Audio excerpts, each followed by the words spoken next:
ഇടുക്കി കരിമ്പയിൽ തെരുവ് നായ 4 പേരെ കടിച്ചു. കടയിലും റോഡിലും നിന്നവർക്കാണ് കടിയേറ്റത്. 4 പേരെ ഇടുക്കി മെഡിക്കൽ കോളേജ് ആശുപത്രിയിൽ പ്രവേശിപ്പിച്ചു. ജയൻ എസ് രാജു വിവരങ്ങളുമായി ചേരുന്നുണ്ട്. ജയൻ, എപ്പോഴാണ് ഈ സംഭവം? ഈ കൂടുതൽ തെരുവ് നായ പ്രശ്നമുള്ള ഒരു ഇടം കൂടിയാണോ ഇത്?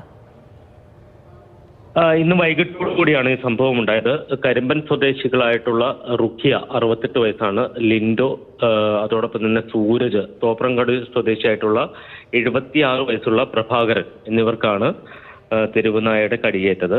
ഇവർ കടത്തിണ്ണയിലും റോഡിലും നിൽക്കുകയായിരുന്നു. ഈ സമയത്താണ് തെരുവുനായയുടെ ആക്രമണം ഉണ്ടായത്. ഈ ആക്രമിച്ച നായ്ക്ക് പേവിഷബാധയുണ്ടോ എന്ന് സംശയിക്കുന്നുണ്ട്. അതിൽ ആരോഗ്യവകുപ്പും അതോടൊപ്പം തന്നെ പഞ്ചായത്തും പരിശോധന നടത്തി വരികയാണ്. എന്തായാലും ഈ കാര്യത്തിൽ കുറച്ചുകൂടി വ്യക്തത വരേണ്ടതുണ്ട്. ഈ പേവിഷബാധ സംബന്ധിച്ച് ഈ നായയെ കണ്ടെത്തിയാൽ മാത്രമേ അതിന് പേവിഷബാധയുണ്ടോ എന്ന കാര്യം സ്ഥിരീകരിക്കാൻ കഴിയൂ. എന്തായാലും പരിക്കേറ്റവർ ഇടുക്കി മെഡിക്കൽ കോളേജിൽ ചികിത്സയിലാണ്.